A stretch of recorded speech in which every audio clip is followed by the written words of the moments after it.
Assalamu alaikum. Ara mi hiwri ko fo la landis ko jawontre parti jimo alla taw har kadi ko jawontre parti jimo mi halanno minni o duwano ko wade 31 décembre ko dum wonno wadaka jonno ko on gere men mini ko mere hi jolla hide kadi o yi blendeji pardon pick up je urude be yaltine ka plus 200 et quelques pick up quartier mi fédéral mat billahi quartier ji fop minuma hido jogita hidi jogita minuma hibe dari partout ibe jogiti pinkaji mabbe o yisuka ben force vivant merci beaucoup force vie parce que golle mon den ko dum jenton ko mabiya bedo normalement est ce que bedo ko wallo be beni ko yippi ko je mabbe be yaltide mon den fiti yirgol population foka awado minnaade ko dum mais CNRD o sakkitore billahi ko feddi kom 1er décembre 0 ko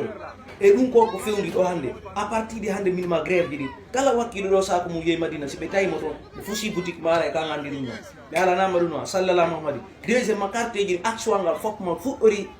gira fu isar ha transit minima action ngal fop joni ndir duude ko mabe daro gente militaire ko mabe ya normalement ko nu dare piiji fella dare gente militaire ko non wadde be jogiti o yi minero pay ko dare minero pay ko minero iko be jetti ko tumbi ko der pikobu pay ko 7 ans yaw ko école hande ko be jetti be tumbi ko der pikobu be yaade remo pay ko 7 ans ko 5 ans mater wo ko jannude maternelle dare fi alla pik dum woni hersini ka hersinade pay ko 7 ans minuma be yetti be tumbi ko pe wo ko do jom numéro ji babe mabbe on be lando be mbudi est ce qu'on famille be lando be mbudi be na sina do hetata bi mabbe andi meren du wanno de wotere kanka meren gi minjirabe amen fo be ni ko ma famille o inaba budi goto kala ko mana ba menda goto suka goto kala ko 1 million yitande o tay wonti sodu gol bibbe mabe tay wonti sodu billahi na sama kala o yi ko be ko be dugulabe be duaka akkanere be lanki di pick up jom kala pick up on kadi force wi dum ga hendido sunnengal